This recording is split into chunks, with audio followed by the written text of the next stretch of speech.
este acto la celebración de la segunda jornada sobre duelo y muerte, este año teniendo como lema suicidio, dolor silenciado. Precisamente queremos dar voz a esta realidad tan repetida a diario por personas que no encuentran modo de quitarse del medio de lo que les hace sufrir profundamente más que de una forma definitiva. Tal vez, hablando, encontremos por nosotros mismos o con ayuda de alguien que haya alternativas o construirlas, de manera que sea posible empezar de nuevo. El teléfono de la esperanza quiere estar siempre disponible para escuchar las crisis que vivimos, para intervenir de modo profesional en ellas y para prevenirlas con educación emocional. Lo formamos un grupo de voluntarios que después de formarnos para la escucha, la empatía y el acompañamiento emocional, dedicamos parte de nuestro tiempo en esta tarea tan apasionante y gratificante a la que también os invitamos a sumaros. Esta tarde tenemos esta conferencia. Mañana a las 11 una visita guiada por el cementerio de Granada. Y el miércoles a esta misma hora un docuforum en nuestra sede al que de nuevo estamos todos invitados. Os anuncio también la convocatoria, próximamente lo publicaremos en nuestra página web, del primer certamen de relatos de duelo, un concurso de relatos para luego publicar en un libro las mejores narraciones sobre el proceso de duelo. Sabemos que la escritura puede ser un ejercicio terapéutico y la lectura de esos relatos una práctica rehabilitadora. Agradezco vuestra presencia. Sé que a algunos os ha costado poder estar aquí un rato. Deseo que en este tiempo encontréis referencias para comprender más a fondo el dolor de quien tiene ideas suicidas y el valor del acompañamiento que cualquiera de nosotros podemos prestar. Os presento a Lorenzo Hernández Pallarés, 42 años de experiencia como orientador educativo, fundador y director del equipo de orientación de dificultades de aprendizaje de la Consejería de Educación de la región de Murcia. Fue el pionero en España de este tema. Experto en psicología del lenguaje, en lectura y escritura, neuropsicología de las funciones ejecutivas. Miembro fundador y docente de la Asociación Española de Asiología. Creador de la cuentoterapia y presidente de la Asociación Iberoamericana de Cuentoterapia, AICUEN. Discípulo de Claudio Naranjo, fue gerente del área de educación de su formación. Formado en psicotarot, psicomagia y árbol genealógico con Alejandro Jodorowsky. Formaciones en máster, cursos universitarios y centro de profesores en diferentes lugares de España y de Iberoamérica. Tiene libros y artículos sobre estos temas. Con su conferencia El suicidio no es un cuento, pero si yo te contara, nos va a llevar por senderos simbólicos y nos va a llenar de recursos expresivos para poder expresar el dolor adecuadamente y poder acompañar humanamente a quien quiere dejar la vida y a quien ha estado cerca de alguien que la ha dejado de este modo. La conferencia la vamos a estar grabando y podemos volver sobre ella o invitar a alguien más a verla en nuestro canal de YouTube. Adelante, Lorenzo. Tenemos el cambio, a ver. Mientras me voy poniendo esto para atrás para que no me estorbe mucho, me gustaría saber, porque esta formación, le contaba a José Antonio y a alguno de la directiva que la había en más sitios, pero siempre se la ha llegado a alguna ONG que trabajan en torno a estos temas y en concreto últimamente para el teléfono de esperanza. Me he dado en Albacete y en Oviedo, a los teléfonos de la esperanza allí. Y claro, en Albacete estuvimos 4 horas y se nos quedó corta. Y en Oviedo estuvimos 6 horas y se quedó un poquito corta. Pues aquí lo que no he podido encontrar es que como era dentro de la jornada y tal, esta mañana volvemos a encontrar que era 1h30. Entonces, pues quiero saber un poco con qué público estoy hablando. ¿Vale? No me puedo presentar, pues no, que tenemos la 1h30.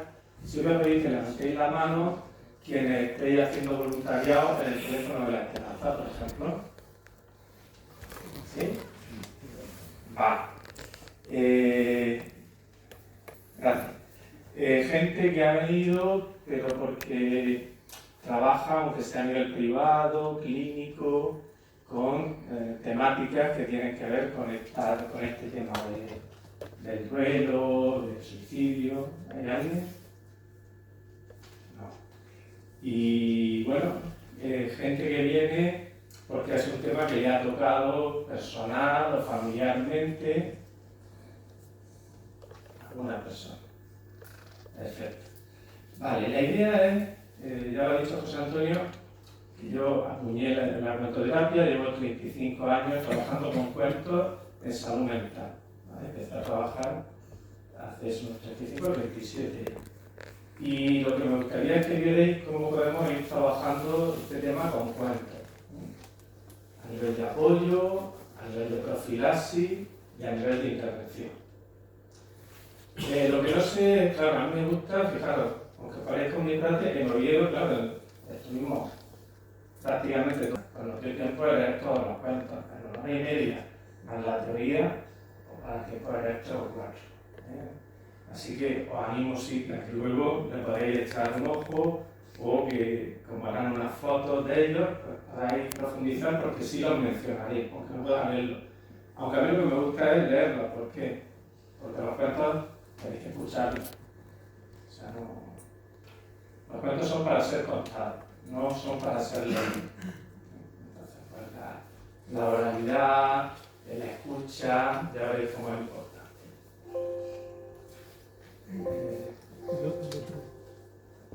Que me empeño en darle paso. Vale.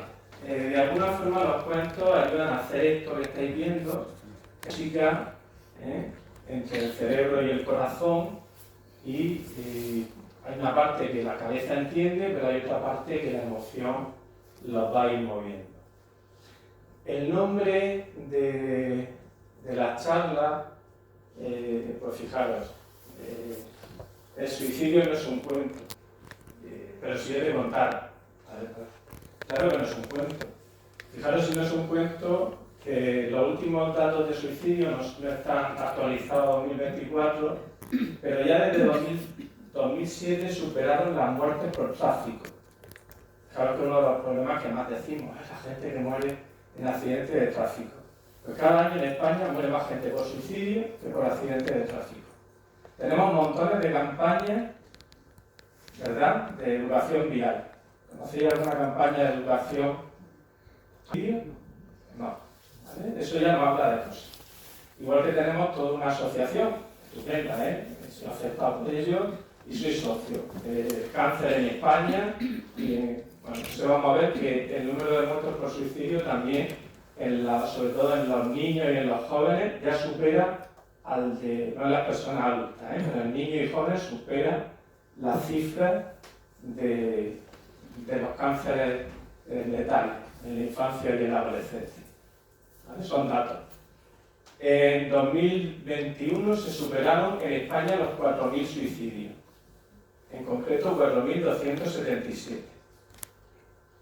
Vamos a ver que cada persona que se suicida de alguna forma deja como se dicen entre 7 y 20 muertos alrededor. ¿A qué se refiere eso? Porque la familia, los amigos, la gente moviliza mucha culpa, moviliza mucha sensación de pérdida y muchas preguntas, y no son muertes físicas, pero digamos que a nivel del alma uno se queda muy trastocado y necesita también ayuda. Hay que ayudar también a los familiares, a las personas que se ven afectadas por un suicidio de alguien cercano. En el mundo se calcula, parece un disparate, que hay 1 millón de intentos de suicidio al año. Vamos a diferenciar los intentos de la muerte. Pero aún así, es 1 millón. Parece que no lo cuento, ¿verdad? Las cifras desde el COVID son muy preocupantes en la adolescencia. Yo, por ejemplo, puedo decir que como he trabajado orientador, me jubilé hace 1 año, como decía director, no ya soy el director, pero sí fui el fundador del primer equipo en España de dificultades de aprendizaje TDAH. Y los compañeros orientadores que trabajan en los institutos, el año ya después del COVID, el año siguiente, ya me contaban que si antes tenían 2 o 3 casos al año de autolisis no es el suicidio, pero empieza, es lo primero, empezar a hacerse daño, a hacerse cortes, a estar ahí con pocas ganas de vivir, y lo expresan muchos adolescentes con lo que se llama autolisis. Autolisis es hacerse daño uno a sí mismo, de diferentes formas. ¿Vale? Pues pasaron de tener 2 o 3 casos al año a tener entre 40 y 50 en el Instituto de Vida Adulta. Muchísimo, ¿verdad? Es preocupante. Y sin embargo, tampoco se dice. Ahora mismo los servicios de salud mental infanto-juvenil están totalmente colapsados. Y están colapsados por el número de niños que han perdido, de niños y adolescentes que han perdido las ganas de vivir. Entonces, si es un problema en la población adulta, es un problema mucho mayor en la población juvenil. Es la principal causa de mortalidad externa entre los 15 y los 29 años. ¿Vale? Frente a los 341 suicidios, hubo 320 muertes en accidentes de tráfico y 276 por cáncer, por tumor. Esto ya lo decía antes, pero ahora lo veis con cifras reales. Preocupan especialmente los suicidios de adolescentes entre 15 y 19 años. Han pasado de 53 a 75, o sea, se ha incrementado en un 41% después del COVID. Y también llama la atención el alto número de suicidios infantiles. Estamos hablando de 22 niños entre 10 y 14 años. Y esto sí que, yo no sé a vosotros, pero a mí me impacta. Me impacta porque hasta hace 15 o 20 años era escasísimo el número de suicidios infantiles. No llegaba a los 6 casos al año, a los 12. Y ya estamos hablando de una frecuencia de 22. Estamos hablando de niños. Ya sabéis que porque se debe muchas veces, ¿no?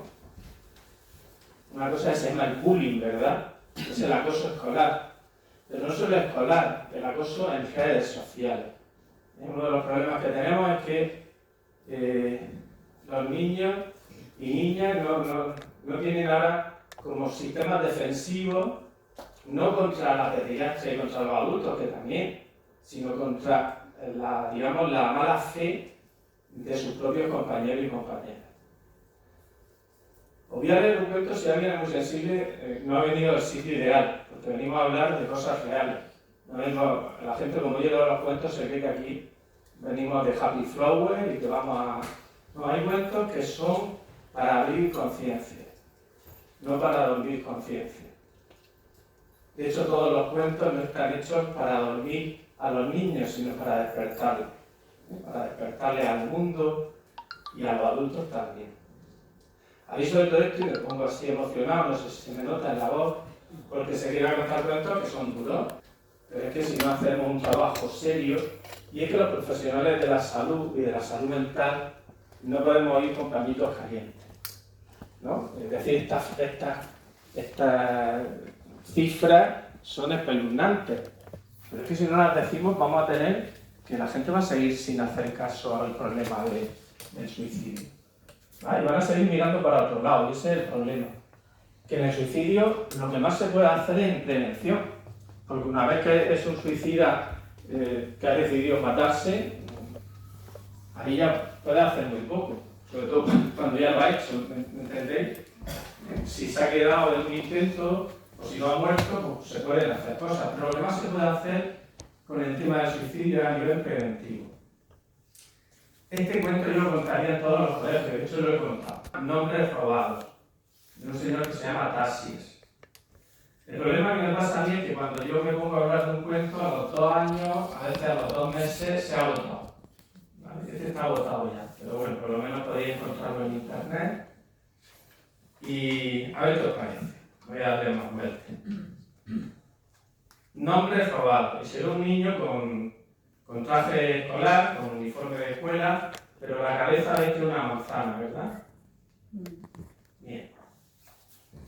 Cada mañana, todas las cosas buenas del mundo, la luz nueva, el olor del horno, están puestas para Ana, para Berta, para Carlos, para Daniel, para Ernesto, para Nuria, para Juana María, para Yolanda, para Zaida, pero no son para mí.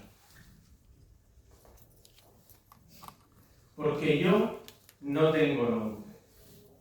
Me lo robaron en la escuela. Allí me llaman el empollón, solamente porque me gusta estudiar.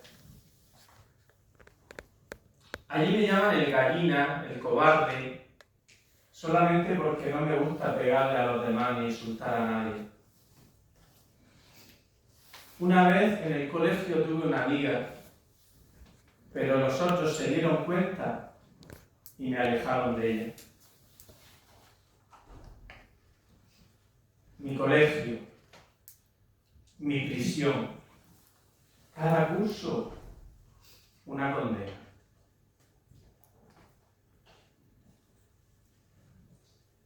Cuando mis padres fueron al director, les dijo que eran cosas de críos y que eran cosas mías, que es que yo vivo en mi mundo, que me lo tomo todo mal, que veo las cosas del revés. Pero os puedo asegurar que si veis unos pantalones volando por el vestuario,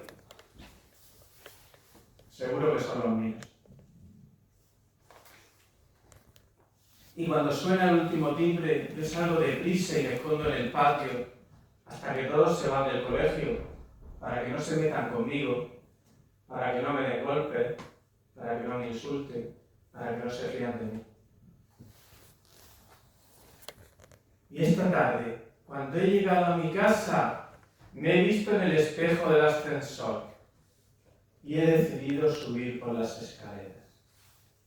No sé si lo veis los del final, en el espejo del ascensor, él, aunque tiene cara de manzana, lo que se ve es con cara de pera.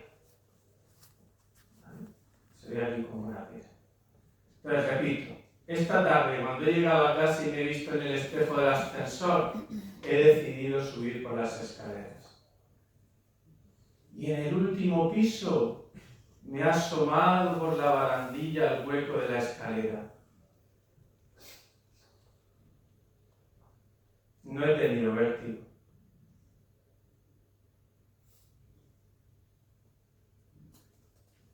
¿Sí? No. Pero tú, que has querido prestarme atención a lo que me pasa, sabes bien que solo los pájaros vuelan. Gracias por recordármelo. ¿Y tú? ¿Cómo te llamas? Y aquí ya tiene cara de persona. ¿Qué os pareció el cuento? Es un cuento muy real. Y muchos de los jóvenes que hacen autolisis es porque no lo aceptan, por ser gordos, por tener gafas, por ser empollones, por ser cualquier cosa, porque te pueden perseguir por lo que sea, ¿no? En el mundo hay siempre perseguidores y víctimas. Y entonces muchas veces los propios perseguidores persiguen a otros para no ser ellos la víctima. ¿Vale? Pero todo esto sería toda una formación en acoso escolar. Aquí lo voy dejando, estos cuentos. Bueno, ya lo he puesto de mal humor, así que vamos a seguir. Hay también cuentos para iniciarnos en sensibilidad. Os traía justo al borde. Si me da tiempo, después lo veremos. Es muy bonito. Precioso. Solamente lo voy a poder mencionar porque el tiempo hace así, yo lo miro y me peluzno, porque llevamos casi media hora, aunque no lo parezca. Hay muchos mitos sobre el suicidio. ¿Sabéis cuál es el peor? Y el que ha hecho que no se hagan programas de suicidio. El mito de que no hay que hablar del suicidio. Que hablar del suicidio crea más suicidio. Esa idea se la debemos a un sociólogo que se llamó David Philip, que en el año 1974 vio el efecto copycat. El efecto copycat fue que vio que cuando se suicidó Kurt Cobain de Nirvana, hubo muchos adolescentes que intentaron suicidarse y se suicidaron. Que cuando se suicidó, ¿cómo se llama ella? Marilyn Monroe también. Y luego tenemos una, no sé si he puesto ahí también, una china, una cantante china. Bueno, el problema fue esa. Entonces, ahí lo tenéis, porque no lo encuentro ahora mismo el párrafo. ¿Qué pasó? Pues este hombre dijo, si los medios de comunicación hablan del suicidio, se suicida más gente. Y de hecho le llamó el efecto Werther. El efecto Werther tiene que ver con una novela de Goethe del año 1774 que se llamaba La pena del joven Werther. Y lo que pasó fue que cuando salió esa novela, que era en pleno romanticismo, un montón de jóvenes y jóvenes del romanticismo se suicidaron exactamente igual que Werther, el de la novela de Goethe. De hecho, estuvo prohibida por muchos estados y fue la única obra de Goethe que fue censurada y en algunos sitios no se volvió a publicar nunca más, ¿vale? Porque se creyó que tenía ese efecto. El cuestionamiento actual es que para nada eso es así. Otra cosa es que a veces los medios de comunicación lo que hacen es crear un efecto mítico sobre el que se ha suicidado. Ahí sí hay un problema, ¿vale? Que sea algo estupendo el suicidio y que uno se dé a conocer gracias al suicidio. Porque ahí sí estamos teniendo, pero no educar en el suicidio, lo que hay que hacer es magnificar los suicidios de personas muy famosas, porque eso sí tiene un efecto efectivamente contagio, ¿vale? Sobre todo en gente poco formada, tanto intelectual como emocionalmente. Sin embargo, sí se han visto en los países que se han llevado planes de prevención de suicidio que funcionan y que empiezan a bajar los niveles de suicidio, sobre todo en población juvenil. Bueno, de alguna forma tenemos que aprender a poner límites, ¿eh? Los límites, por ejemplo, pues eso, el maltrato.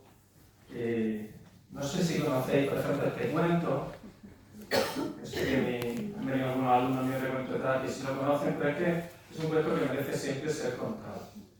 Se llama No, dijo el pequeño monstruo. Tiene que ver con la asertividad. Uno de los problemas cuando los niños se sienten atacados, ¿sabéis cuál es? Y los jóvenes, y muchos adultos, también ante maridos o mujeres que le pueden estar creando sensación de tristeza, de trauma, y es que no saben decir que no, ¿vale? No saben decir basta, porque nos han educado mucho en la aquiescencia, nos han educado mucho en que mejor no tener problemas, mejor callarse, ¿verdad? Mejor no enfrentarse. Y este es uno de los problemas, que hay personas que cuando se sienten agredidos no se defienden. ¿Y sabéis cuál es el problema cuando uno se defiende? Que uno empieza a autoculparse, ¿vale? Que uno empieza a comerse toda la rabia, a comerse todo y a pensar que, bueno, pues si no se pudo defender en el mundo, a lo mejor es que este mundo no merece la pena ser vivido. Entonces, una de las cosas que tenemos que aprender es a decirnos. Por eso este cuento me gusta mucho, que se llama No, dijo el pequeño monstruo. Y dice así: todo está en calma, pero de pronto llaman ruidosamente a la puerta. ¿Quién puede ser? ¡Oh no! ¡Es el monstruo grande! No voy a abrirle, dice el pequeño monstruo. No me lo paso bien con él, porque el monstruo grande siempre quiere mandar Pero ¿sabéis qué? Que yo no me atrevo a decirle nada. Y si a mí se me ocurre una idea y digo, ¿jugamos al escondite? Él enseguida brama, ya sé, ¿jugamos al escondite? Y entonces los mochos grandes deciden que me toca a mí quedarme y que tengo que cerrar los ojos, ponerme contra la pared y ser yo el que cuenta. Y nunca me toca a mí esconderme, que es lo más divertido. Pero ¿sabéis qué? Yo no me atrevo a decirle nada. Y si hago un dibujo bonito, el monstruo grande me lo raya y lo arruga las hojas. Y nunca le vuelve a poner la tapa al rotulador nuevo y se me seca. Pero ¿sabéis qué? ¿Qué? Nunca me atrevo a decirle nada. Y si le digo que me he hecho daño en un dedo, él se burla y dice, ¿qué dice el pequeñajo que se ha tirado un pedo? Y todos se ríen de mí. Y a mí no me gusta que los demás se rían de mí, pero ¿sabéis qué? No me atrevo a decirle nada. Y el monstruo grande a veces me lleva con él para que le ayude a molestar y a chinchar a los monstruitos pequeños. Y les pincha y se ríe mucho cuando ellos lloran. Y a mí no me gusta, pero ¿sabéis qué? No me atrevo a decirle nada. Y incluso le roba el dinero al bolso de mi mamá. Pero yo nunca me atrevo a decirle nada. ¡Ay! Y ahora el monstruo grande llama de nuevo.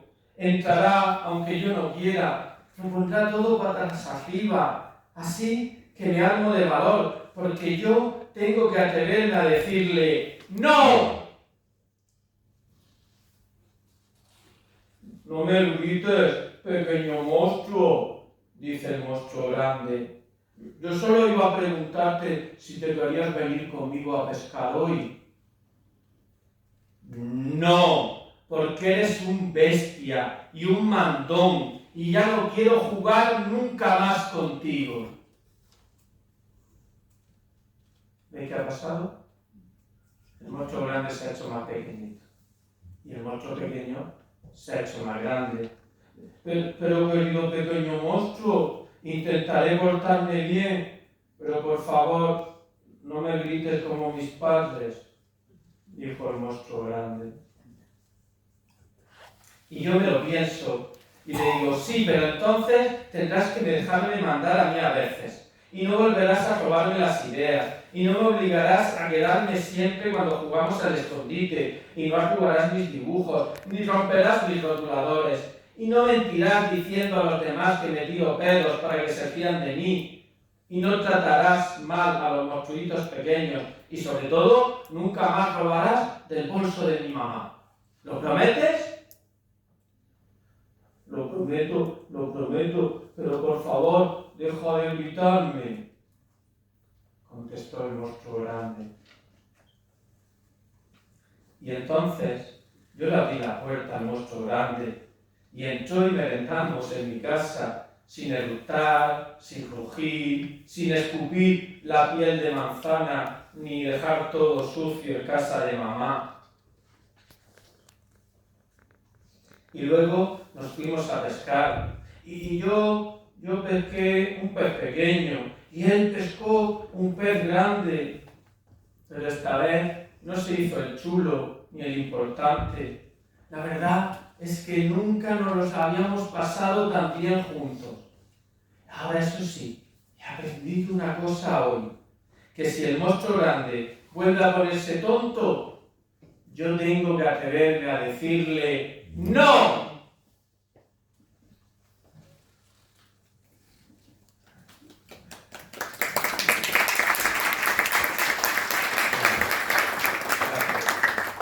¿Verdad? Es un cuento que ayuda mucho, es un cuento curado todo. Y yo creo que a todas las personas también les viene bien escucharlo. Es un cuento de salud mental. Atrevernos a decir que no a quien abuse de nosotros. Porque si no, nos podemos empequeñecer, y no digo que todos los suicidios sean por eso, pero algunos pueden ser porque yo no sé responder, no sé gestionar una agresión y no sé gestionar casi nada con mi vida, ¿vale? Y tengo que tener recursos para poder gestionarlo. Hay otros mitos que dicen que los intentos de suicidio que son una llamada de atención. No es una llamada de atención, no es una manipulación. Puede haber actitudes manipulativas a veces, pero sobre todo son una llamada de socorro, una llamada de ayuda. Y entonces siempre tenemos que hacer caso. Si lleváis a cualquier persona con intento suicida a un psiquiatra, lo primero que va a hacer es tomárselo en serio, por si acaso. ¿Vale? No quería decir, no pasa nada, ya. No, son temas demasiado serios que es la vida de las personas, y entonces hay que saber que si lo está diciendo o lo está intentando, y sobre todo si son intentos, porque claro, hay gente que lo hace de un día para otro, lo ves imposible, ¿no? De ahí poder jugar con eso, ¿no? Sobre todo lo sabéis, quien habéis tenido personas que lo han realizado y se han matado en el proceso. Pero si no, si ha sido solo un intento, tenemos que saber que lo que está es diciendo necesito ayuda. Y que cuando una persona dice que lo va a intentar, siempre hay que escucharlo. Otro de los grandes mitos o mentiras es que el que habla del suicidio no lo realiza. Pues tampoco. Hay gente que habla del suicidio y hay gente que no lo menciona para nada. Pero no hay una correlación. Todo esto son falsos mitos. Y el tercer mito es el tabú del suicidio, ¿vale? No hay que hablar de eso, ¿no? Sobre todo, imaginaros ahora que ya es muy difícil para las personas que nos afecta un suicidio cercano, que digo que nos afecta, pero sobre todo porque antes esto estaba tan estigmatizado que la persona suicida no podía ser enterrada en Tierra Santa, era un pecado mortal y no podía estar en el cementerio, con lo cual pues, había hasta que ocultarlo en el círculo religioso. Y había como una especie de estigma, de culpa en la familia y en la gente que les rodeaba. Bueno, siempre pongo algunas cosas más, como cuentos que no voy a poder contar, como el de Cigarra, que es también muy interesante. Todos los cuentos, casi todos los tengo por aquí, ¿vale? Se ha dicho que es un tema difícil de abordar, tanto es así que muchos profesionales dicen, no, yo no trato suicidio. Y hay mucho miedo, y en el teléfono de Esperanza o en cualquier sitio, cualquier institución, ¿no? Porque es como, wow, ¿no? Claro, porque que una persona nos diga que va a intentar suicidarse o que se está pensando suicidarse, a todos nos pone en un estado de ansiedad, ¿vale? En un estado de preocupación al menos. Pero no podemos acercarnos ante un suicida con miedo, porque si no se huele nuestro miedo, se huele nuestra preocupación. Y tenemos que intentar hacerlo siempre, como decía José Antonio, escuchando, dando la oportunidad de hablar, acompañando. Y de verdad, procurar no asustaros, porque si lo asustáis el otro dice, hostia, ¿verdad? Eso lo habéis visto con los niños, ¿no? Si yo me asusto cuando ellos tienen cualquier tipo de conducta, ellos se pueden hasta envalentonar o hasta seguir enrabietado más, porque es como, no me sabe manejar, no me sabe parar, no me sabe contener. Y lo que necesita todo el mundo, sea cualquiera el problema que tengan, solo el suicidio, es compañía y contención. Y sobre todo la escucha. Hay que escuchar. Os traigo un cuento que a mí me gusta mucho, no sé si se llama Estoy contigo. Pues si lo habéis trabajado ya la mayoría, no os lo cuento, pero es precioso porque a quien no lo conozcáis os lo aconsejo, ¿vale? Porque es mucho de la escucha, ¿no? Entonces, la escucha quiere decir, en este cuento lo que pasa, hago un spoiler, es que quien vence al final, quien ayuda de verdad, es el que no hace nada. O hace algo muy importante, que es estar, ¿vale? El estar, la escucha, ¿eh? Eso realmente es lo curativo. Y sobre todo, escuchar con corazón, ¿vale? Yo sé que son palabras muy denotadas, hablar de amor en términos clínicos, psicológicos, pues ahora últimamente se puede, pero yo soy de las personas que llevo 40 años hablando de esto en mis charlas. Y antes cuando hablaba de esto me decían, pues que se ha salido del seminario o algo de eso, porque dice estas cosas, ¿no? Como si hubiera un tabú. Hay un autor que se llama Philippe Gutiérrez, que tiene un libro que se llama Ecofilosofía. Y en el libro de Ecofilosofía él dice que hay palabras que están contaminadas, como la palabra amor. Está contaminada y no se puede utilizar. Este fin de semana hablaba en un ámbito de médico y decía, es que parece que no se puede hablar del amor en medicina. ¿Vale? Y sí se puede hablar, y además hay que hablarlo. ¿Por qué? Porque una de mis maestras, que se llamaba Elena Ávila, que era terapeuta, enfermera psiquiátrica y chamana, las tres cosas a la vez, ella decía, corazón cura corazón. Corazón cura corazón. Y por eso es importante, si conocéis el cuento de Estoy Contigo, no confundir oír y escuchar, porque hay mucha gente que cree que es lo mismo oír que escuchar. ¿Vale? No es lo mismo. Etimológicamente ya sabéis que oír es un acto, digamos, ¿cómo os diría? Pasivo. Yo puedo oír sonidos, puedo oír muchas cosas, pero escuchar es un acto activo. ¿Por qué? Escuchar es una palabra que viene del latín auscultare, que es lo que hacen los médicos, ¿verdad? Que auscultan. ¿Qué es auscultar? Auscultar es poner la oreja, pero tiene también otra acepción que es inclinarse.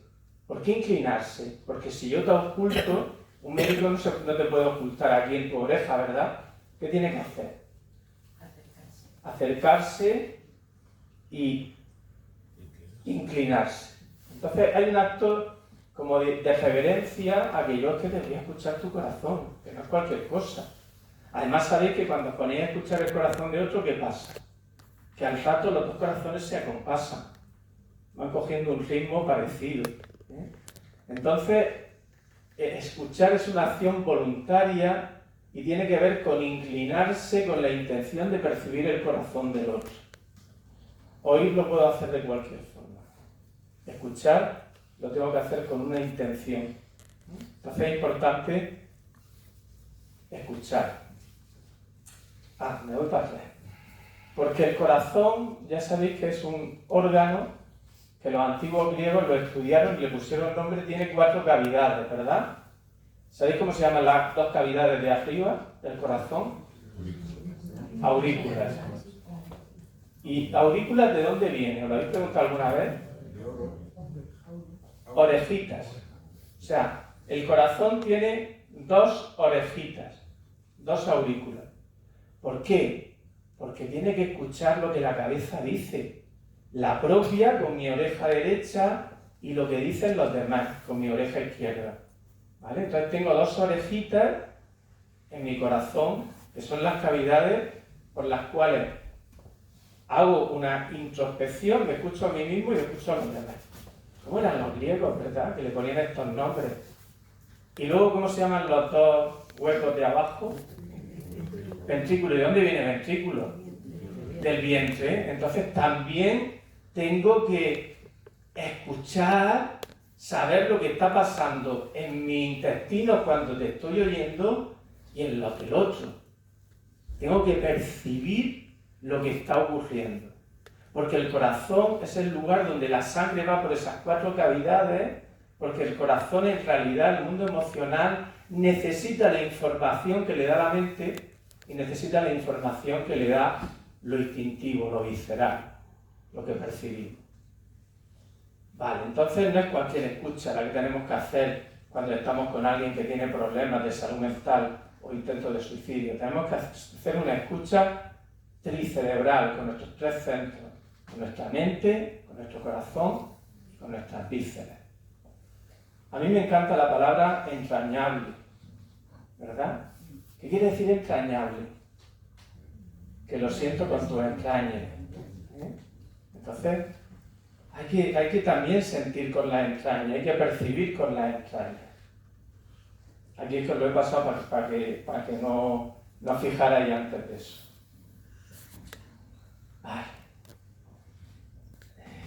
Hay cuentos muy bellos, como el de la pequeña tristeza. Los voy dejando, que sé que no me va a dar tiempo al final para contarlos, pero es muy bonito, porque una de las cosas que suele pasar para que una persona tenga ideas suicidas es porque está triste. La gente alegre no tiene ideas suicidas. La gente triste, sí. Y una de las síntomas empieza a ser la tristeza. Una tristeza que a veces no se manifiesta, o incluso puede decir, pues yo conozco uno que estaba siempre riéndose ya, pero es una risa histérica, quiero decir. Lo que está es defendiéndose de su propia tristeza. Pero la persona que está alegre con la vida no va a entrar en ello. Entonces, este cuento es muy bonito, la pequeña tristeza. Vale, hay que escucharles para saber qué contarles. Yo, como creé la cuentoterapia, digo, los cuentos son muy amables. Con los cuentos a veces no tienes que entrar directamente en hablar de suicidio o en hablar de qué te está pasando, sino que empezamos a contarnos cuentos, a interpretar cuentos, a hablar en torno a ellos. Porque los cuentos son donde la persona proyecta su vida. El cuento es como un espejo, es un elemento de proyección. Y entonces, por eso José Antonio habrá dicho, y el tarot, ¿no? Y habréis dicho que tío más raro que este sea experto en tarot, ¿vale? Pero yo no en tarot adivinatorio, es una cosa que se llama psicotarot, que es coger los arquetipos, enseñar una carta y lo que tú ves en la carta, pero lo que tú ves en la carta es lo que tú tienes dentro, ¿vale? Que lo proyectas fuera y entonces te empieza a decir, ay, pues parece que está triste, parece que le pasa algo. El de al lado pues, a lo mejor le dice, oye, pues yo la veo muy contenta, ¿vale? Porque son imágenes que van a despertar en cada uno de nosotros una interpretación. Pues con los cuentos pasa igual. Seguro que el cuento que yo he contado, cada uno le habréis visto un matiz o habréis quedado enganchado con una cosa que pasó en él. Hay un cuento que sí que quiero contar, son de los clásicos, pero me parece interesante. Se llama El abrigo de Pupa. ¿Pupa qué es? ¿Qué dicen los niños? Me he hecho pupa, ¿no? Sería el abrigo de Dolores, ¿no? ¿Lo conocéis? La mayoría no. Bueno, entonces lo cuento. Si hubiera sido solo para las personas que ya me conocen, pues hubiera contado otros cuentos, pero estos son como los irrenunciables. Y dice así. Es un cuento de Elena Fernández, de la editorial Thule, este sí se encuentra, y dice: cada mañana se colocaba el abrigo de sus miedos, el que tenía desde pequeña y que había ido creciendo a la vez que crecía ella. Y salía a la calle envuelta en miedos. Tenía miedo a la soledad. Tenía miedo a que nadie la quisiera. También tenía miedo a que la quisieran. Tenía miedo a volar. Tenía también miedo a hundirse.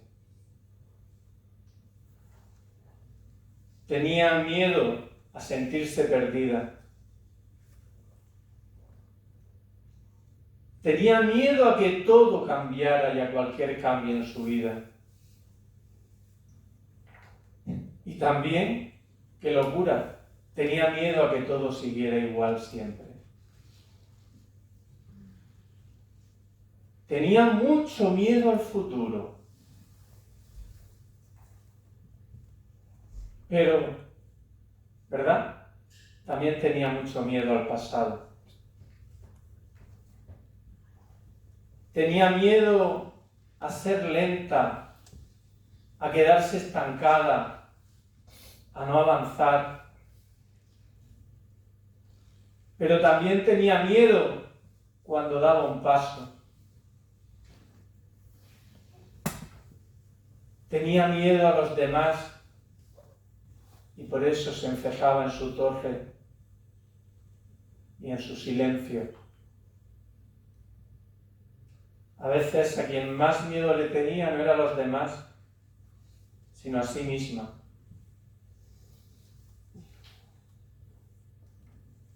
Y el abrigo llegó a pesarle tanto que un día, armándose del valor que nunca tuvo, decidió soltarlo, desprenderse de él. ¿Y sabéis qué hizo ese día? Ese día por fin voló. Bueno. Son cuentos bonitos, pero no solo son bonitos, sino que van moviendo nuestras emociones y nos pueden ir ayudando a trabajar. La antigua medicina hindú ya usaba con sus pacientes los cuentos, porque era una medicina más holística. Y hay que contarlos cuantas veces lo necesiten los niños o las personas. Al menos 3 veces, porque una vez tiene que ir a nuestra mente, otra vez tiene que ir al corazón y otra vez tiene que ir a lo profundo, al subconsciente, a lo visceral. Contando cuentos no es ninguna tontería, no sé si me va a dar tiempo de ir explicando, pero solamente os quiero sí comentar dos cosas. Uno es que hay un estudio de la Academia Nacional de la Ciencia de Estados Unidos en los que se ha visto que cuando una persona, sea el padre, el maestro, cuenta un cuento, que escuchan, está pasando aquí hoy. Cuando yo cuento un cuento, mis emociones se van transmitiendo a vosotros. Y cuando se lo contamos a los niños, en menos de 3 minutos, las ondas cerebrales de todos los niños de la clase o del grupo que están escuchando a la persona que cuenta el cuento son los mismos que quien cuenta el cuento.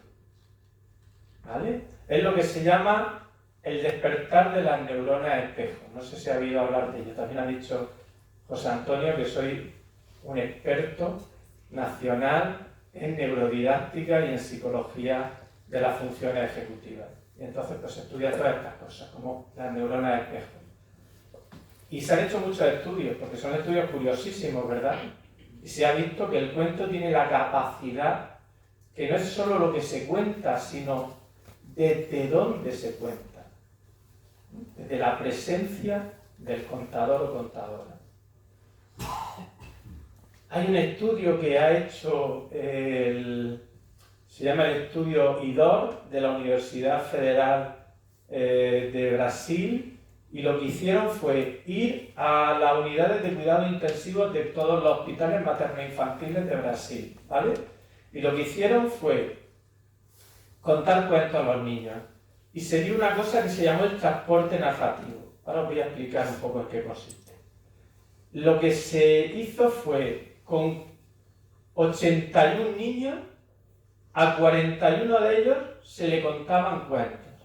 Y a 40 se le hacían juegos y adivinanzas, puzzles, ¿vale? No contaban cuentos, pero jugaban con ellos. Bueno, pues lo que se hicieron pruebas, se hicieron análisis, sobre todo de oxitocina y cortisol, que son las dos sustancias que se relacionan con el estrés y con la empatía.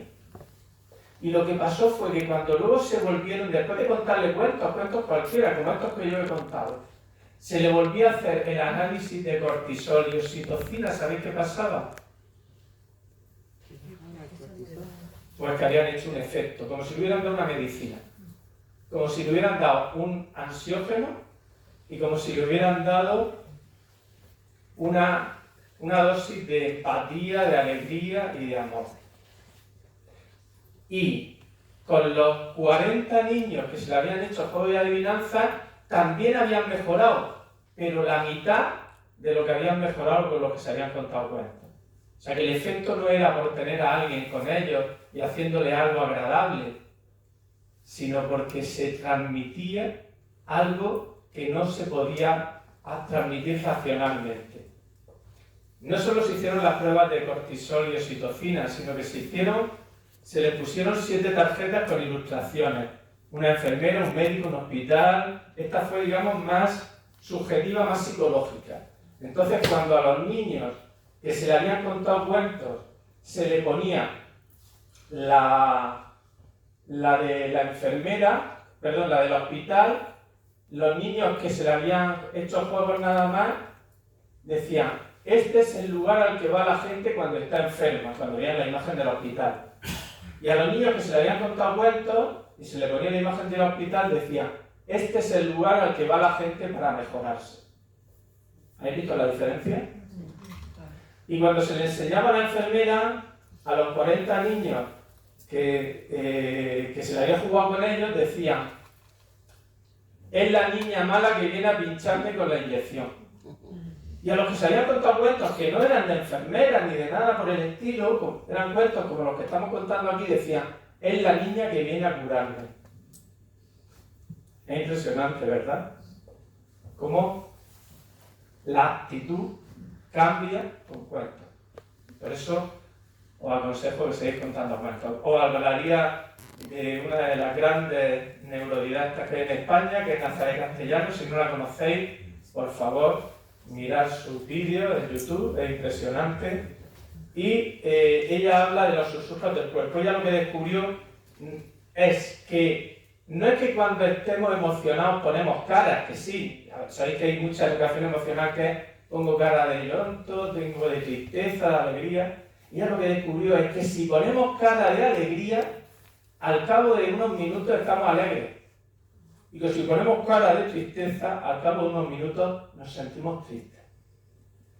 Por eso ella decía también que los cuentos iban a esto, porque en los cuentos decimos: y el personaje de pronto hizo tal, y entonces vamos pasando por todo un carrusel de emociones que nos ayudan a conocer nuestras emociones. Os hubiera contado también la escalera roja. Ay, no sé si contarla, es que luego miro el reloj y me muero. Pero es que es muy cortito, así que lo vamos a contar. ¿Lo conocéis, la escalera roja? Es muy bonito. Dice así, es que es muy cortito, por eso lo voy a contar. Había una vez un pájaro que siempre llevaba con él una escalera roja. Usaba la escalera para subirse a los tejados. Y de los tejados se subía a los árboles. Y de los árboles se subía a las nubes. Y de las nubes se subía a la luna.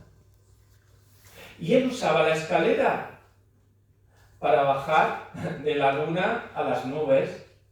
Y de las nubes a los árboles. Y de los árboles a los tejados. Y de los tejados al suelo. Pero un día, el conejo, que era su amigo, le vio preocupado, sentado en un tocón, muy triste, y le preguntó: ¿qué te pasa, amigo pájaro? ¿Qué haces ahí sentado? Es que he perdido mi escalera. Pero si tú no la necesitas, si tú eres un pájaro. Es verdad. Gracias, amigo. Y el pájaro se echó a volar. Porque muchas veces, ¿verdad? Muchas veces necesitamos saber lo que somos. Y a veces son amigos, son cuentos. Bueno, los cuentos crean espacios seguros, crean intimidad, provocan comunicación. Hoy he tenido también el cuento del problema, pero no me da tiempo. Sí quería, antes de acabar, porque esto es muy importante, no sé si los que trabajáis, sobre todo en el teléfono o a nivel clínico, si conocéis la teoría de los 3 pasos de Klossky y Mali, porque es la mejor teoría que se ha hecho para poder trabajar el tema del suicidio. ¿Vale? Yo la recomendaría a todos los que trabajen con personas con ideas suicidas. Es muy sencillita, fijaros, son los 3 pasos. Paso 1. La ideación suicida resulta de la combinación de dolor y desesperanza. Paso 2. Si la conexión con los demás y con la vida es menor que el dolor del paso 1, del dolor y la desesperanza, la ideación suicida se va haciendo más fuerte. Y paso 3.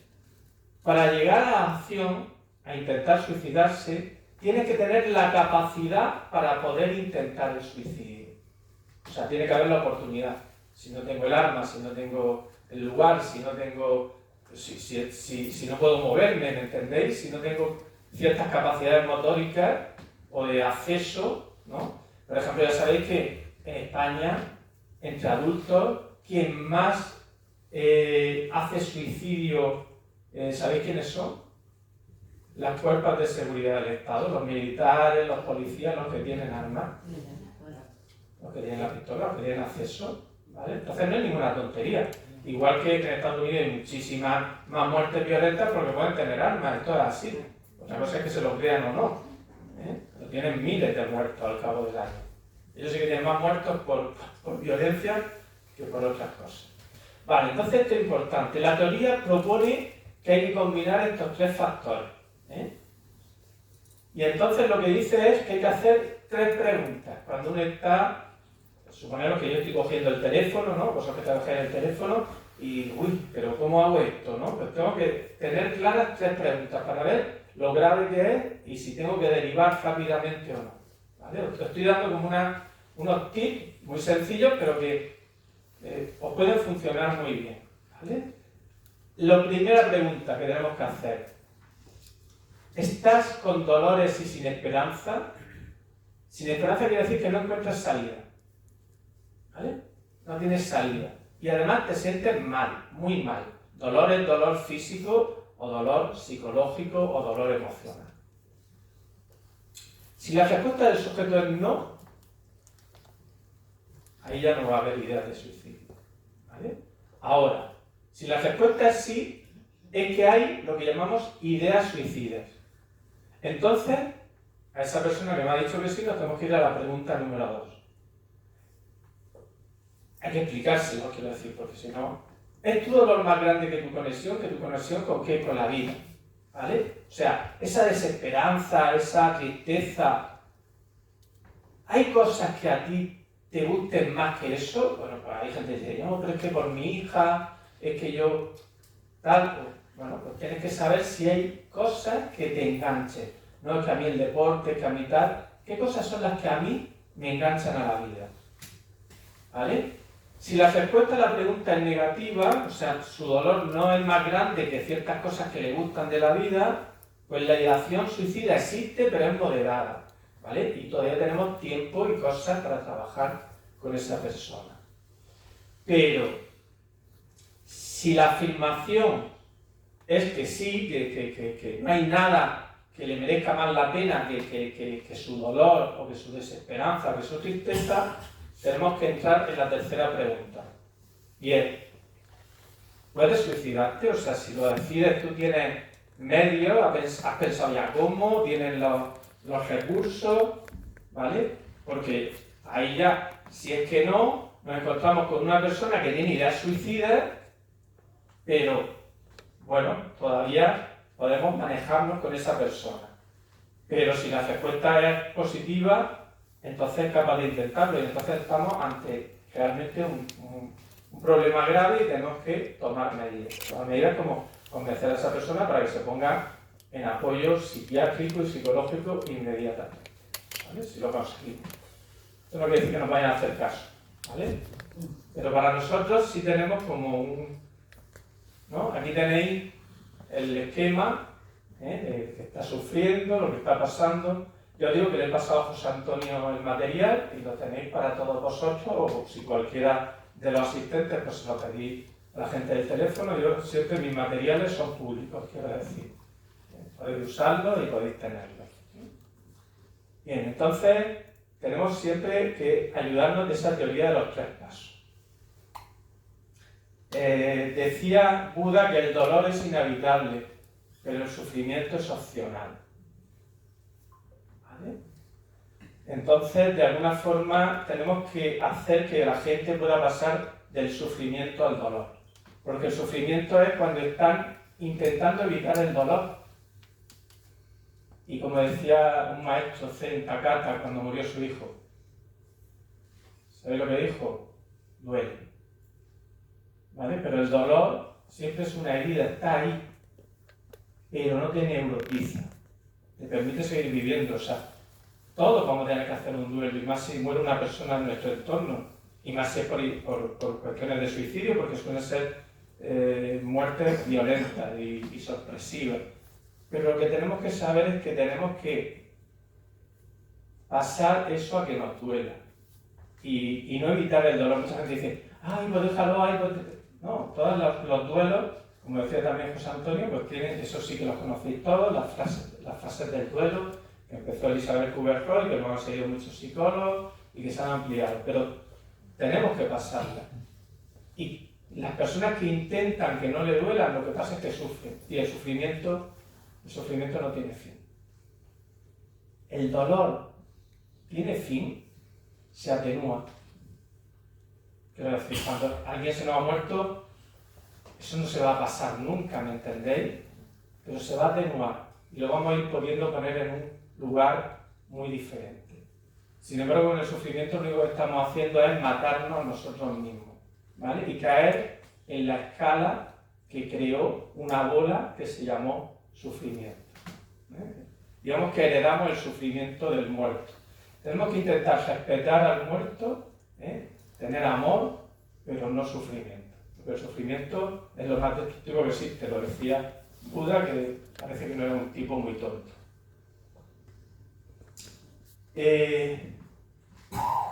Había un cuento aquí, no sé si lo conocéis, Ratoncita y el muro rojo. ¿Lo conocéis? No. También muy, muy bonito, ¿vale? Dice así: el gran muro rojo siempre había estado allí, se extendía alrededor de todo el pueblo en el horizonte. Nadie sabía dónde empezaba ni dónde acababa, tampoco quién lo había puesto ni cómo había llegado allí. Estaba desde hace tanto tiempo que nadie parecía notar su presencia. Hasta que Ratoncita, esta pequeñaja de aquí, dijo: ¿qué hay al otro lado del gran muro rojo? Ratoncita se lo preguntó a Gata temerosa. ¿Por qué hay aquí este muro? Pues para que nadie pueda entrar, dijo Gata. Nos protege. Al otro lado seguro que hay mucho peligro. Y Gata se fue sigilosa. Luego Ratoncita le preguntó al viejo oso: viejo oso, ¿por qué se construyó un muro rojo aquí? No me acuerdo, Ratoncita. El muro está aquí desde hace tanto tiempo que forma parte de nuestra vida. ¿Pero nunca te ha interesado saberlo, viejo oso? No, Ratoncita. Además, ahora soy ya demasiado mayor para preguntármelo. Y el viejo oso también se fue de allí. Ratoncita le preguntó al zorro risueño: «Zorro, ¿sabes qué hay al otro lado del gran muro rojo?» A mí no me importa lo que hay. Acepta las cosas tal como son y serás feliz como yo. Y el zorro también se fue. Ratoncita por fin fue a ver al león. Había perdido ya su rugido. «León, tú que eres el más viejo de aquí, ¿cómo es el otro lado del gran muro rojo?» No hay nada al otro lado del muro, solo un enorme y negro vacío de tristeza. Pero Ratoncita siguió haciéndose preguntas, hasta que de pronto un día bajó un pájaro azul volando por encima del mundo. «¿De dónde vienes, hermoso pájaro azul?» «Del mundo que hay al otro lado de vuestro muro», respondió a él. Y los otros dijeron: «Eso no es cierto». Pero Ratoncita, en vez de discutir con el pájaro azul, le dijo: «¿Y puedes llevarme al otro lado del muro? Quiero descubrir lo que hay allí». Y el pájaro azul dejó que Ratoncita se montara encima de él y saltaron por encima del muro. Y lo que encontraron fue una tierra llena de colores, más hermosa de lo que Ratoncita pudo imaginar nunca. Pensaba que sería oscuro y triste, como me habían dicho. ¿Qué va? ¿Quién te dijo eso? Todo el mundo, mis amigos. Ellos miraban con miedo, explicó el pájaro azul. Pero tú lo haces con curiosidad. Has sido tan valiente que has descubierto la verdad por ti misma. Ratoncita, le dijo el pájaro azul, habrá muchos muros en tu vida. Algunos los construirán otros, pero la mayoría los levantarás tú misma.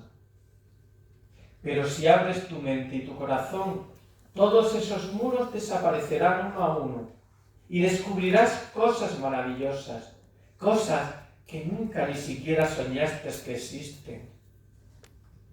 ¡Ay, tengo que contárselo a mis amigos!, exclamó.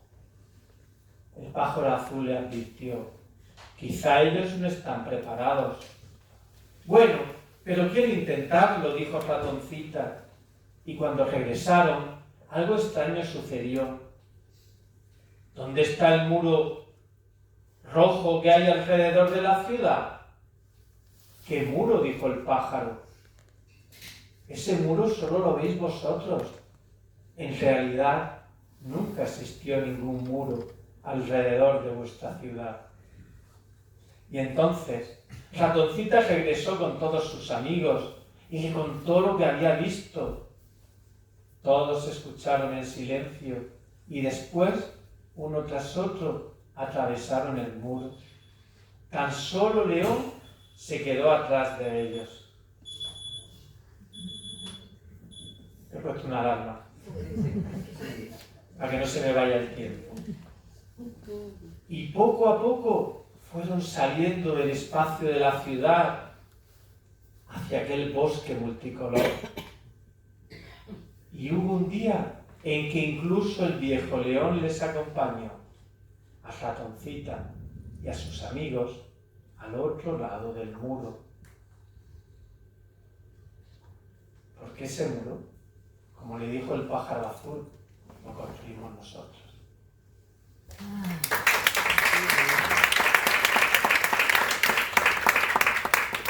Bueno, tenemos, os había puesto, que ya el tiempo no me va a dar para ello, pero os había puesto un poco, y lo tenéis en la presentación, voy a pasarlo un poquito de prisa, con qué cuentos podemos ir trabajando los 3 pasos del modelo que os he dicho. ¿Vale? Pues el primer paso es que tenemos que trabajar el dolor y la desesperanza y los miedos. Os recomiendo cuentos como Tristeza manual de usuario, otro que he traído por aquí que se llama Mi miedo y yo, el cuento de Por qué lloramos, no sé si lo conocéis, es bellísimo, o Azul, sobre los abusos sexuales a un niño, o Yul, como una persona a sí misma se va autodestruyendo, porque las personas con las que trabajemos, con ideas suicidas, con problemas de salud mental, tienen que conocer todos esos estados de la mente. Saber que hay factores de riesgo que aumentan el intento de suicidio, como tener problemas de salud mental previos, variables de tipo psicológico, antecedentes familiares, la edad, el sexo, o sea que hay muchas cosas que pueden intervenir a favor o en contra de que esa idea suicida prospere. Muchos de los trastornos mentales comórbidos que hay son, por ejemplo, que el 90% de las personas suicidas tenían alguna patología previa, del tipo de depresión mayor, bipolar, psicótico, trastornos de la conducta alimentaria, trastornos de personalidad, abusos de alcohol o de otras sustancias. Sea cual sea, son elementos que combinan la desesperación, la impulsividad y la desinhibición. ¿Por qué? Porque cuando hay contensores, hacen que la persona se piense el acto del suicidio. Hay muchas personas que pueden tener ideas suicidas. ¿Vale? Ideas suicidas, yo diría que casi todos hemos tenido alguna en algún momento de la vida. Me atrevo a decir porque yo en algún momento he dicho que me bajen del mundo, ¿no? O he sentido amargura. Pero son cosas totalmente, ¿verdad?, momentáneas, en un momento de ofuscación, en un momento de mucha tristeza, porque nos pasan cosas en la vida. Pero solo unos pocos al final lo realizan. Entonces lo que estamos diciendo, esto quiere decir que todas las personas, esto sí que hay que aclararlo, con trastornos mentales van a tener ideas suicidas, para nada, o sea, no confundamos. Pero sí que es cierto que si cogemos la población que no tiene problemas previos de salud mental y la población que sí lo tiene, el índice de realización de suicidio es mayor en esta población. No por nada, sino por esto que os digo, porque son poblaciones con mayor índice de desesperanza, más impulsivas y más desinhibidas a la hora de tomar decisiones porque no ven las consecuencias de su acto, ni en su propia vida ni en su familia. Esto, por ejemplo, también pasa mucho con los adolescentes, ¿vale? Los adolescentes no tienen todavía la noción de muerte, por eso hay que trabajar mucho con ellos el Día de Muertos, no Halloween. A mí me da mucha rabia porque hemos perdido el Día de la Ánima, el Día de los Muertos, ¿no? Porque es un buen momento para que vayan al cementerio, para que vayan, si hemos esparcido las cenizas, para que haya lo que se llama el culto a los antepasados. Hacer todas estas cosas hace que las personas sean más reflexivas y vean que la muerte ya no tiene remedio. El problema para un adolescente muy joven es que piensa que no piensa. O sea, realmente hay una impulsividad y no piensa en que eso ya no tiene vuelta atrás. Su vida todavía es corta, no han visto los procesos de enfermedad o muerte o deterioro de otras personas y para ellos la vida es como algo que le han regalado y que por lo tanto yo lo puedo tirar al basurero cuando quiera. Entonces, hablar de la muerte en poblaciones infantiles y juveniles es muy importante. El otro día daba en el hospital de la Gisaca en Murcia, llevo 10 años con las jornadas de duelo y muerte y siempre me piden que haga la ponencia de cierre, con cuentos. Y esta vez le hablaba del tabú de la muerte, y no como Freud tuvo Eros y Tánatos, los dos impulsos, pero él, perdóname la expresión, era un guajillo y se enamoró del Eros, ¿no? Y entonces hablaba de la libido constantemente, ¿no? Y sin embargo el Tánatos, pues sí, lo vio, pero no lo trabajó tanto. Y todos los psicoanalistas y todos, digamos, los psicólogos después hemos estado mucho con todo el tema del amor, del erotismo, de la libido, de todos los problemas que hay en torno a la sexualidad, pero no en torno al tabú del tánatos, al tabú de la muerte, ¿vale? Pues también hay que destabutizarlo. Bien, me quedan 2 o 3 minutos. Hay un libro muy interesante, se llama La princesa que quería escribir, y es un libro de una chica que se tira por la ventana, que se va a matar, que se mata. Lo que pasa es que las letras que ha escrito, como podía escribir, las salvan, ¿no? A mí me recuerda un cuento que no me da tiempo de contaros, pero se llama La Sirenita. ¿Conocéis La Sirenita de Andersen? Sí. ¿Pero conocéis el cuento de verdad o la película de Disney? Claro, porque Disney lo que hizo fue destrozar el cuento, ¿vale? En el cuento de verdad ocurre una cosa al final. Bueno, os cuento una chispita. En La Sirenita lo que ocurre es que ella le salva cuando se ahoga, pero como es sirena solo lo puede llevar hasta la playa y como él está dormido solo ve algo que salta al mar. Y en ese momento se acerca una chica que es la hija del rey. Entonces, cuando ella se convierte en persona, pero lo hace y le duele mucho andar porque le ha quitado la voz la bruja del mar, ¿no? Eso sí coincide, ¿no? Y lo que pasa al final de este cuento es que él está enamorado de la sirenita, pero le puede más que la sirenita es una dama de honor de allí de la corte, es una sirvienta, pero la princesa está enamorada de él. Él no quiere a la princesa, él quiere a la sirenita, pero piensa, una mujer que anda mal, cojeando y que no tiene voz, ¿qué van a pensar mis padres? ¿Qué va a pensar el mundo? Y entonces con quien se casa es con la princesa. Eso es lo que ocurre en el cuento de Andersen. Y entonces, cuando la sirenita ve que él se va a casar y que es el último día, entonces se va al barco y se tira por la proa al mar, porque como no tiene, ya no tiene cola, se va a ahogar, ella se suicida. ¿Vale?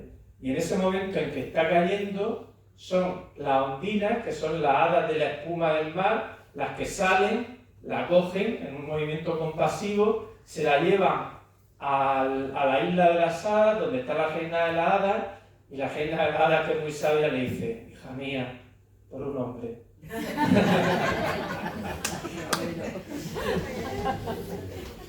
Y le dice, bueno, pero en el alma uno no puede matar su alma, ¿eh? Ha cometido un sacrilegio contra la vida.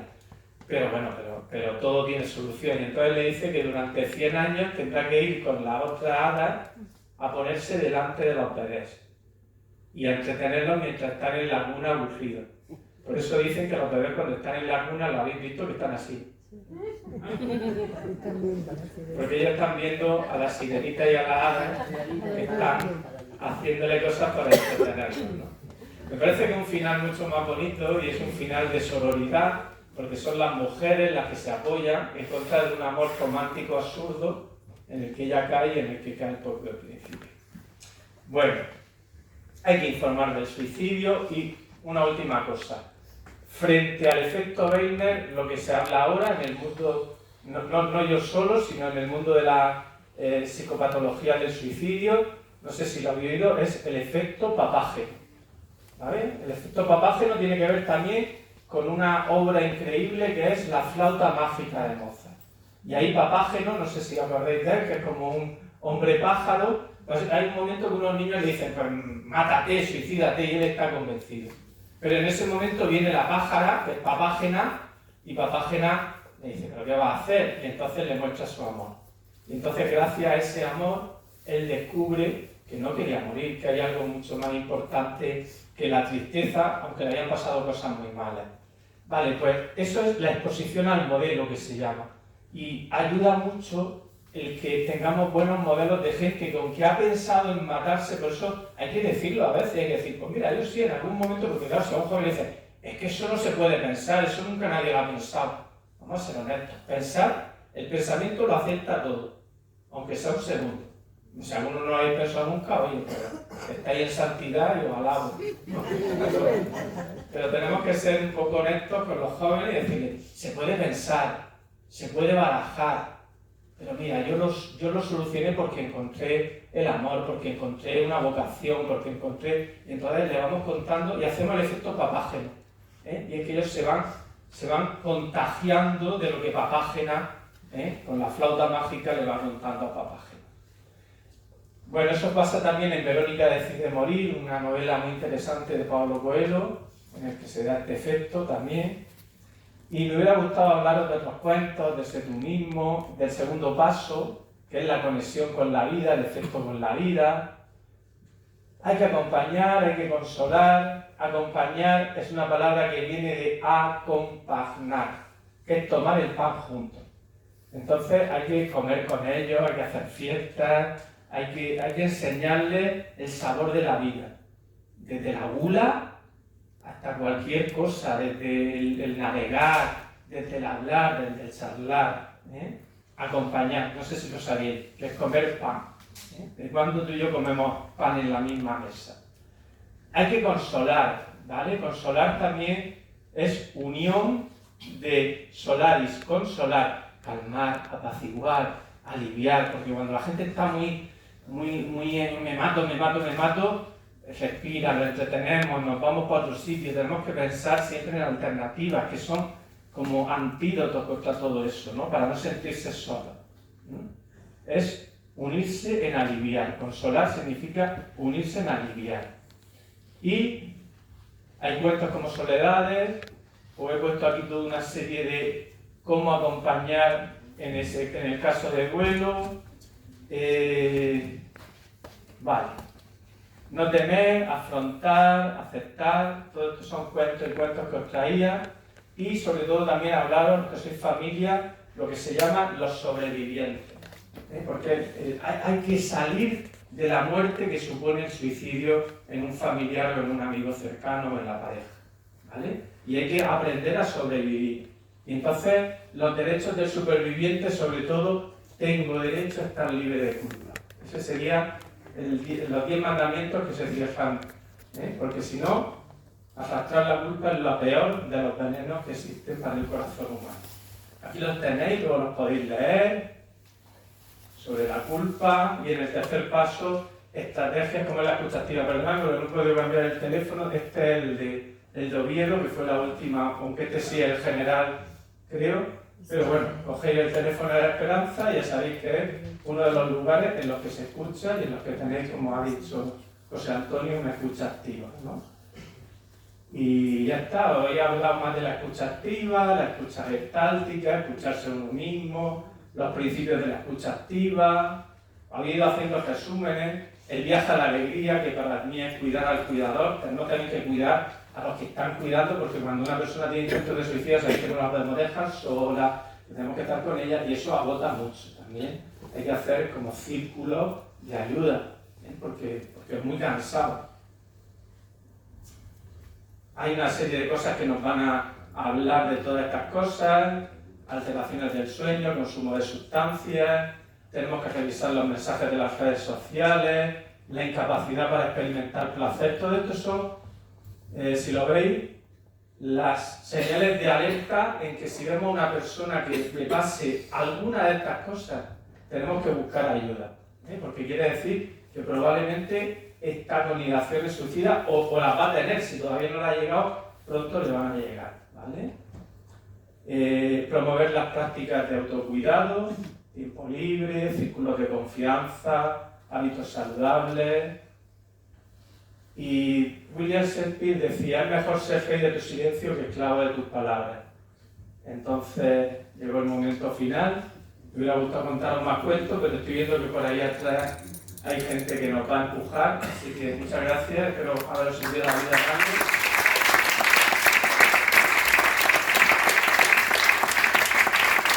Tendremos la presentación, la vamos a colocar en la página web nuestra, con lo cual cualquiera que pueda luego... Y además yo creo que es bueno a lo mejor invitarte en alguna ocasión futura para que podamos... A vuestra disposición, con más tiempo, ya si vengo será hacer una formación pautada. De todas formas, si alguien se va, como yo digo, con la trompa llena de información, yo soy una persona que dejo mi correo electrónico. Los compañeros me decían que estoy loco. Pase y correo electrónico, no exagero, entre 20 a 60 cada día y los contesto, ¿vale? Y sigo haciéndolo con todos los que son mis alumnos y con todas las personas que me oyen en diferentes charlas. O sea, que si alguien, no sé si le podré ayudar, pero desde luego no quedará sin que yo lo intente, ¿vale? Porque parte de lo que yo siento es que estamos aquí para servir a los demás.